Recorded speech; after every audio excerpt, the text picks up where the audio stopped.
Istri saya hutang puasa selama 3 bulan karena halangan hamil dan menyusui. Bagaimana yang dianjurkan Rasulullah? Apakah bayar fidyah atau bayar puasa? Ini khilaf yang kuat di kalangan para ulama tentang wanita menyusui atau wanita yang hamil. Apakah dia mengqadha bayar puasa ataukah dia bayar fidyah? Secara analogi, secara kias, bahwasanya penghalang puasa ada 2 model. Ada penghalang puasa yang tidak bisa hilang, ada penghalang puasa yang bisa uzur yang bisa hilang. Uzur yang tidak bisa hilang misalnya tua. Orang sudah tua, maka uzur ini enggak mungkin hilang, enggak mungkin dia muda lagi. Maka dia bayar fidyah karena enggak mungkin disuruh qadha karena uzur tersebut tidak bisa hilang.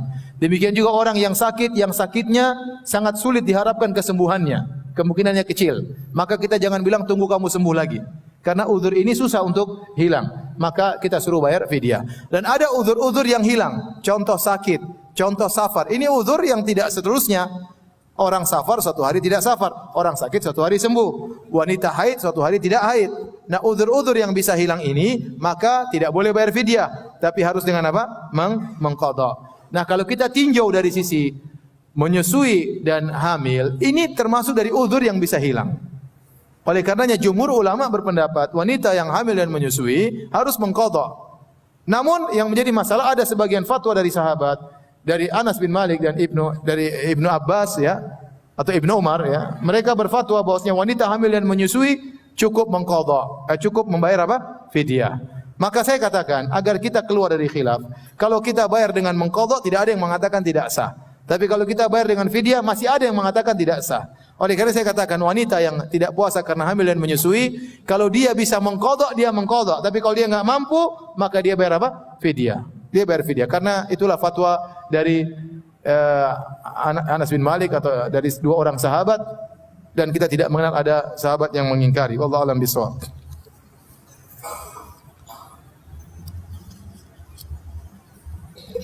Ustaz, apakah maksud hadis mendapat keutamaan salat tarawih bersama imam itu sampai selesai zikir berjamaahnya atau hanya sampai salat tarawihnya saja? Perkataan Nabi, man shalla ma'al imami hatta yansharif, barang siapa yang salat sampai yansharif, kan maksudnya selesai dari salatnya. Ya, selesai dari salatnya. Seperti hadis, jadi istilah Nabi yansharif, berpaling, maksudnya dia berpaling dari salat imam selesai. Seperti dalam hadis syuki ala Nabi sallallahu alaihi wasallam rajulun yukhayyalu fi salati annahu yajidu syai'an fi salati. Dikeluhkan kepada Nabi tentang seorang lelaki yang dia berhayal, dihayalkan dia mendapati sesuatu seakan-akan dia buang angin. Kata Nabi, la yansharif, jangan dia batalkan salatnya. Artinya jangan dia selesaikan apa? Salatnya sampai dia mendengar bunyi atau dia mencium bau. Jadi maksudnya hatta yansharif artinya sampai selesai. Kalau dia sudah assalamualaikum sudah selesai berarti. Seorang boleh pulang meskipun tidak ikut zikir bareng bersama sang imam. Bagaimana hukumnya salat tarawih berjamaah dengan keluarga daripada di masjid? Dan apakah batas salat tarawih? Apakah tarawih boleh dikerjakan munfarid dan bolehkah ditinggalkan? Salat tarawih hukumnya sunnah, tidak wajib. Nabi SAW selalu salat malam. Dan Nabi SAW pernah di masa hidupnya salat tarawih 3 malam.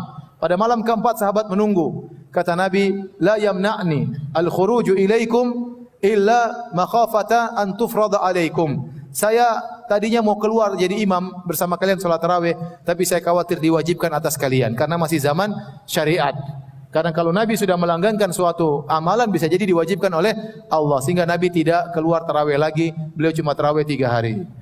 Namun setelah Nabi meninggal dunia, maka hukum sudah tetap, tarawih tidak wajib. Oleh karenanya Umar bin Khattab radhiyallahu anhu menjalankan tarawih tiap malam, melanjutkan sunnah Nabi SAW, dan tidak perlu khawatir karena tarawih tidak akan wajib. Kalau seorang tidak tarawih enggak ada masalah. Tetapi sayang di bulan Ramadan, kalau dia tidak tarawih dia ibadah yang lain, maka dia baca Quran atau dia sedekah, tapi tidak wajib. Tarawih tidak apa? Tidak wajib. Apakah boleh tarawih di rumah? Tarawih yang paling afdal di masjid bersama imam sampai selesai. Sebagaimana sunnah Nabi, Nabi dulu tarawihnya di Masjid Nabawi. Tapi kalau seorang tidak tarawih di masjid, tidak ada masalah dia sama keluarganya. Dia seperti solat malam. Ya, cuma solat malam asalnya tidak dianjurkan berjamaah kecuali di bulan apa? Ramadan. Contohnya ibu-ibu, kalau ibu-ibu bikin solat tarawih sendiri di rumah boleh-boleh saja, tidak ada masalah. Bahkan mereka solat di rumah lebih afdal daripada solat di masjid. Ya, tidak jadi masalah.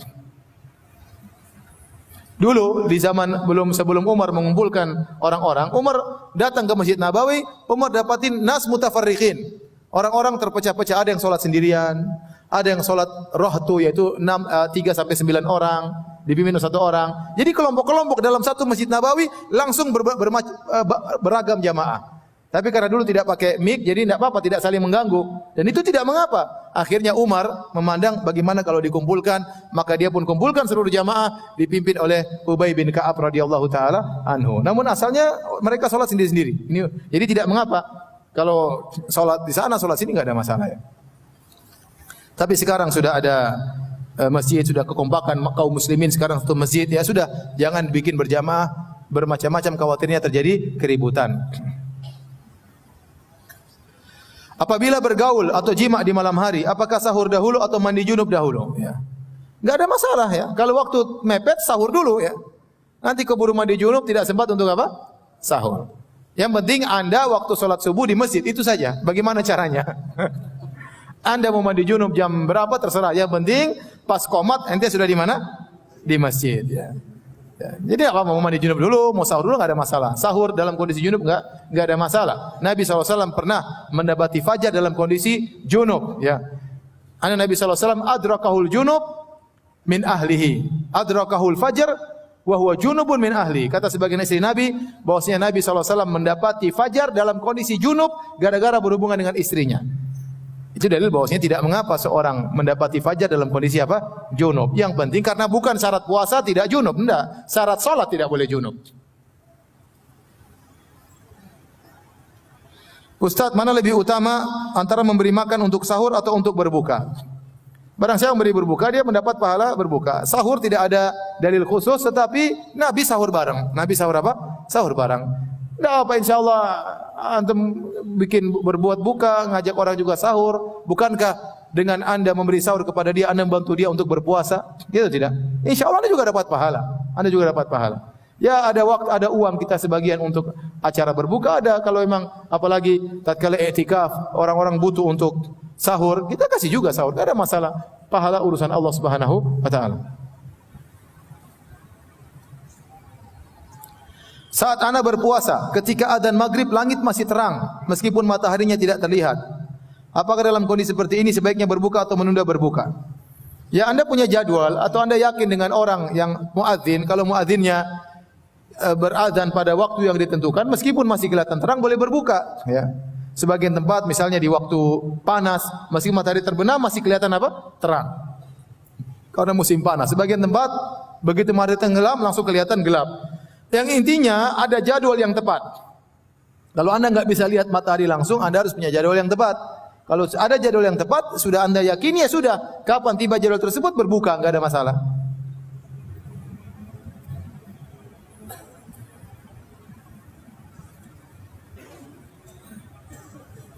Istri saya alhamdulillah sedang hamil 6 bulan. Apakah boleh puasa? Seandainya tidak puasa berfidyah apa saja? Apa qadha juga ya. Di antara keindahan syariat Islam juga memandang maslahat janin. Jika ternyata dokter mengatakan seorang ibu jangan berpuasa tatkala hamil, maka jangan puasa. Tanya ke dokter, jangan tanya sama saya ya. Jadi dokter lebih tahu kondisi bayi Anda.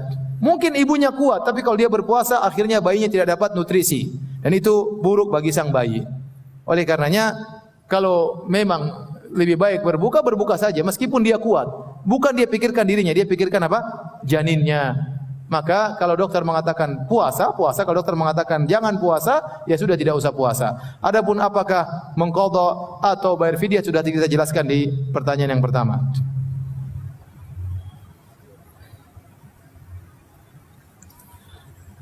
Apakah sahabat Umar menyunahkan salat tarawih 23 rakaat? Datang dalam riwayat Umar menyuruh Ubay bin Ka'ab salat 20 rakaat dengan witir 23. Riwayat ini diperselisihkan oleh para ulama. Sebagian mendhaifkan, sebagian mensahihkan.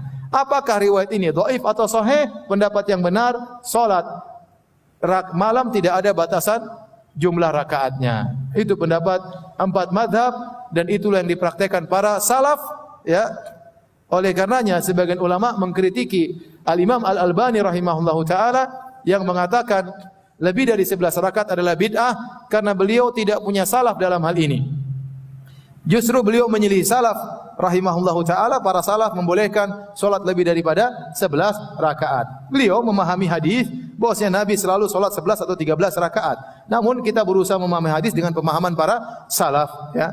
Jadi saya katakan yang benar lebih dari 11 rakaat tidak jadi masalah, ya, dan salat malam tidak ada batasan jumlah rakaat tertentu. Oleh karena diriwayatkan Imam Ahmad rahimahullahu taala, kalau beliau sehat beliau salat sampai 300 rakaat sehari.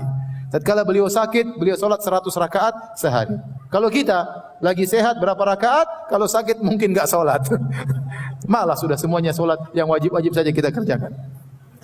Ustaz, nama saya jelek di masyarakat. Akhirnya saya kembalikan ke semula. Dahlia saja melamar dan nikah. Aduh, saya kurang bisa baca ya. Ini tulisan Tempo dulu ya. Kalau ada yang bisa baca tolong nanti jelasin. Ustadz, kalau kita datang di masjid untuk kajian datang terlambat, apa kita tetap salat tahiyatul masjid atau langsung dengar kajian? Sunnahnya kita salat tahiyatul masjid, ya. Bisa di luar baru kita masuk, ya. Kita salatnya diringankan karena kita agar mendapatkan faedah ilmu, kita menjamakkan antara salat tahiyatul masjid dengan apa? Mendengar apa? Kajian. Tapi salat jangan lama-lama. Toh kita lagi salat, kita dengar kajian agak terganggu, makanya salatnya dipercepat.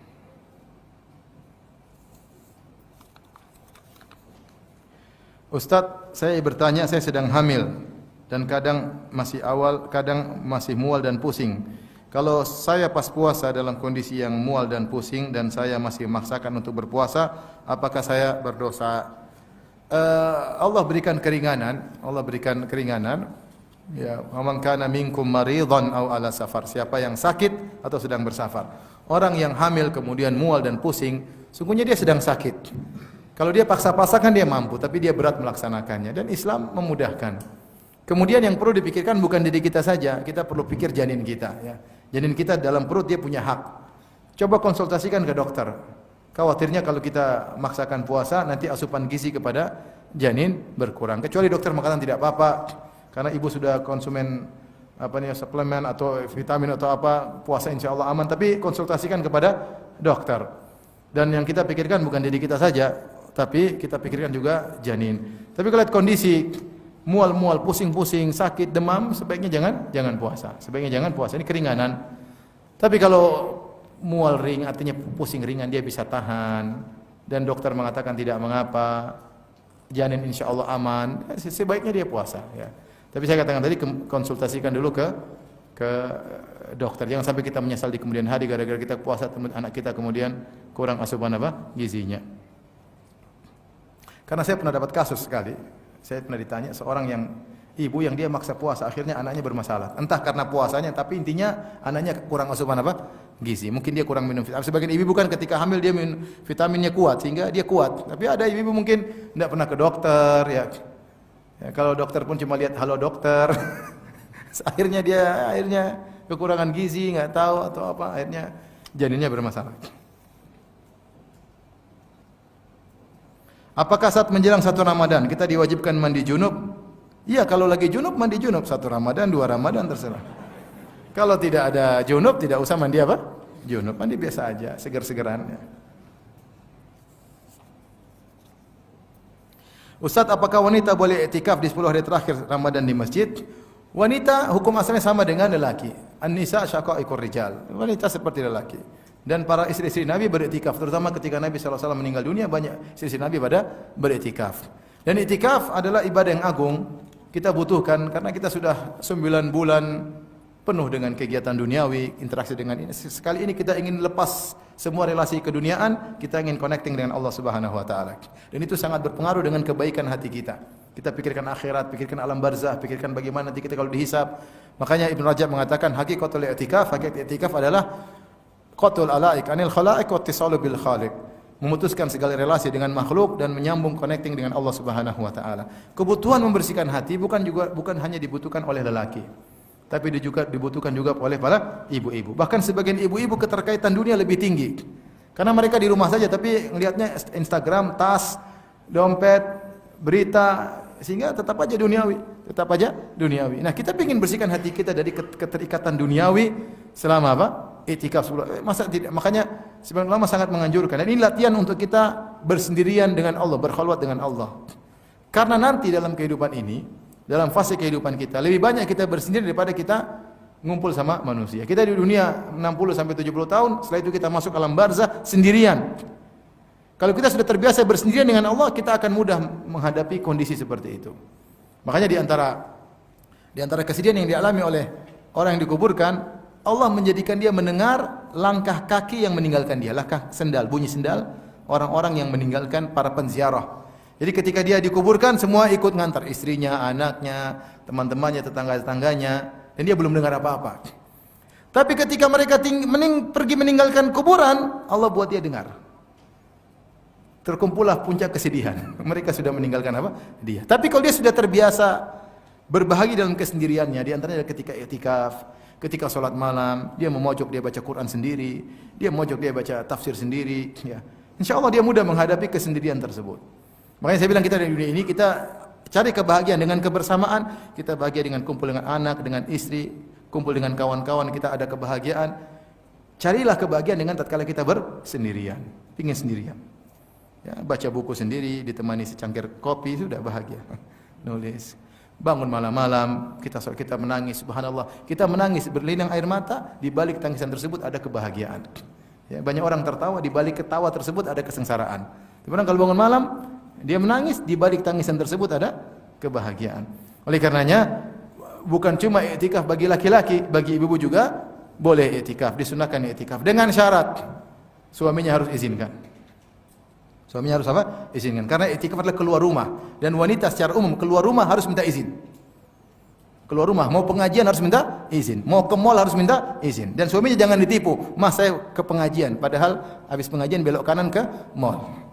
Harus jelas mau kemana-kemana. Jadi keluar rumah harus minta izin.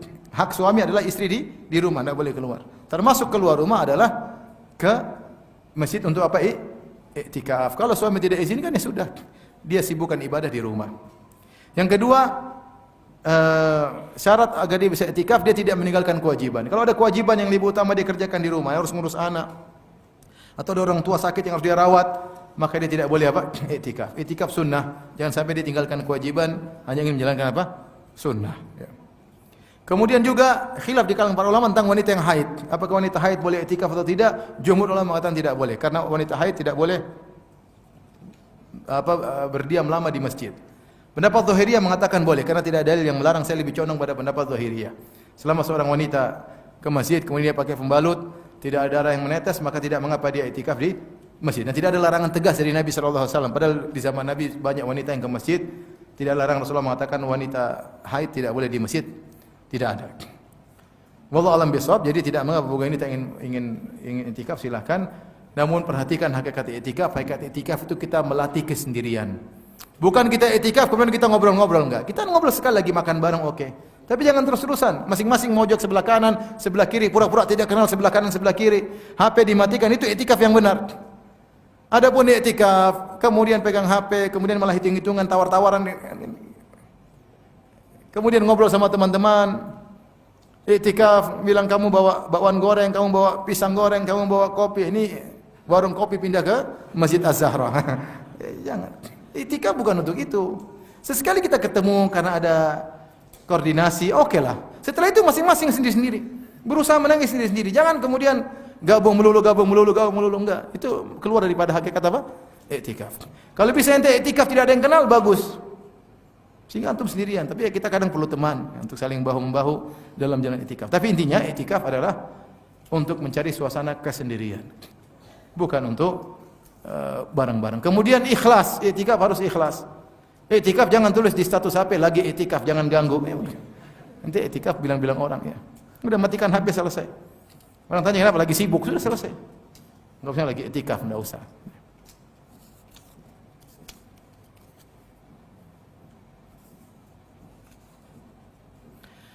Ustaz, waktu saya menyusui, saya tidak berpuasa karena saya bayar fidyah. Apakah saya masih wajib untuk mengqadha puasa juga? Tidak perlu. Sudah ikut pendapat ulama yang mengatakan boleh bayar fidyah, selesai.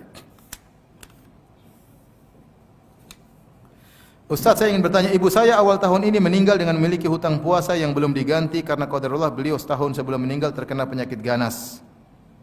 Pertanyaan saya sebagai salah satu ahli waris, apakah saya cukup membayarkan hutang puasa ibu atau ditambah fidyah juga? Jadi orang yang meninggal dan punya hutang puasa ada dua kondisi. Kondisi pertama, dia punya hutang puasa, kemudian setelah Ramadan diberi kesehatan oleh Allah dan dia mampu bayar, cuma dia nunda-nunda karena dia bilang nanti bulan Sya'ban baru saya bayar, dan boleh dia menunda, boleh. Ternyata sebelum Ramadan berikutnya dia sudah meninggal dunia. Orang ini punya hutang dan harus dibayar. Nabi SAW mengatakan man mata wa alaihi siyam sama anhu waliyuhu. Siapa yang meninggal dan dia punya kewajiban puasa, maka walinya yang menggantikannya. Walinya maksudnya kerabat-kerabatnya, dekat-dekatnya, mereka lebih utama untuk mengganti. Boleh kakaknya, boleh adiknya, boleh ayahnya, boleh ibunya, siapa aja boleh mengganti. Jadi kondisi pertama, dia punya hutang puasa. Kemudian setelah Ramadan dia mendapati kondisi yang mungkin dia bayar tapi dia tidak bayar, kemudian dia meninggal dunia. Ini yang harus dibayarkan apa? Puasanya. Tetapi kalau seorang kemudian dia sakit, kemudian dapat sakit yang berkepanjangan, kemudian dapat bulan Ramadan lewat, dia masih sakit dan sampai meninggal, maka ini tidak perlu dibayar, tidak perlu diqadhakan. Ya. Kenapa? Karena dia memang tidak bisa apa? Tidak bisa puasa karena dia tidak menemukan waktu di mana dia harus apa? Harus berpuasa. Bisa dibedakan, yang pertama ada kesempatan berpuasa namun tidak dia bayar kemudian dia meninggal, maka ini diqadhakan oleh walinya. Yang kedua, dia tidak menemukan waktu karena dia sakit terus sampai akhirnya dia meninggal dunia, maka orang ini tidak perlu diqadhakan. Kalau dia memang sakit sejak awal, maka kita bayar apa? Fidyah saja, tidak perlu diqadhakan. Ini bedanya, wallahu alam bisawab. Apakah inhaler untuk asma membatalkan puasa? Inhaler yang ini ya? Wallahu alam bisawab, tidak membatalkan apa? Tidak membatalkan puasa, ya, tidak membatalkan puasa. Termasuk tidak membatalkan puasa menurut para ulama lebih daripada inhaler. Apa? Yang buat yang ini yang isap asma ya? Itu namanya apa? Inhaler. Yang buat ini, ya benar. Ini namanya apa? Bahasa kerennya apa? Kiss spray. Apa bahasa kerennya? Ya itulah pokoknya ya. Apakah itu membatalkan puasa? Khilaf di kalangan para ulama. Kenapa? Karena setiap tetes dari itu, semprotan itu mengandung sekian mili oksigen yang dipadatkan dan ada obat-obat di situ. Karena bukan oksigen saja, tapi ada obat. Obatnya terkandung dalam setiap sekali semprotan, saya lupa berapa, tapi ada disebutkan. Sekali semprotan ada oksigen sekian dan ada kandungan obat sekian. Dan fokus obat tersebut adalah masuk ke paru-paru, bukan ke lambung. Maksudnya ke paru-paru. Ketika seorang menyemprotkan, seharusnya dia hanya dikonsumsi oleh paru-paru, bukan sampai ke lambung, karena sampai ke lambung adalah makanan. Tapi masih ada kemungkinan bablas masuk ke lambung. Ada kemungkinan enggak? Ada. Kata para ulama, memang benar ada kemungkinan, tapi sangat kecil, dan kecil tersebut dimaafkan. Buktinya apa? Ketika kita puasa, kalau kita wudu, bukankah kita tetap disunahkan untuk berkumur-kumur? Ya atau tidak? Antum lagi puasa, mulut lagi kering, kemudian waktu sholat zuhur, antum berkumur-kumur. Ketika antum keluarkan lagi, antum kumur-kumur 5 mili, ketika antum keluarkan masih 5 mili? Enggak, pasti sudah 4 mili, 1 milinya entah kemana. Ketika antum keluarkan 4 mili, satunya pasti ada entah ke kanan kiri, tapi antum tidak berniat untuk minum, tapi ada sisanya. Pasti ada apa? Sisanya. Namun sisa tersebut dimaafkan. Saya ulangi, kalau kita sedang berpuasa lagi haus-hausnya, kita wudu, kita berkumur-kumur. Kumur-kumur taruh 5 mili. Kita buang, apakah cuma 5 mili? Pasti kurang. Entah setengah mili, entah kemana. Lama-lama juga masuk ke dalam. Tapi apakah itu membatalkan puasa? Jawabannya tidak. Karena itu dimaafkan. Karena maksud kita kumur-kumur bukan untuk minum. Kemudian yang kedua juga, bukankah orang berpuasa boleh bersiwak? Boleh. Para ulama khilaf kalau setelah zawal, setelah zuhur. Tapi kalau pagi, para ulama mengatakan boleh bersiwak. Dan siwaknya Nabi SAW ada rasanya. Kayu yang ada rasanya, ada rasa mentolnya. Kalau orang bersiwak-siwak, buang-buang, ada rasa mentolnya enggak? Rasa mentolnya masih tersisa enggak? Masih. Kemungkinan tertelan enggak? Kemungkinan pasti ada unsur tertelan, tapi itu dimaafkan. Itu tidak membatalkan apa? Puasa. Dari sini mereka mengatakan, bahwasanya inhaler atau alat yang digunakan oleh asma asalnya adalah udara. Tapi dalam udara tersebut sekali semprot ada obat yang dimasukkan dan obat tersebut tujuannya adalah paru-paru agar melancarkan pernapasan. Seandainya ada pun yang masuk bablas ke lambung, maka dimaafkan karena itu terlalu kecil, dia lebih sedikit daripada sisa air kalau kita berkumur-kumur. Oleh karenanya inhaler tidak membatalkan apa? Puasa. Wallahu a'lam bishawab. Demikian saja kajian kita. Insyaallah kita lanjutkan pada kesempatan yang lain. Kurang lebih mohon maaf. Subhanakallah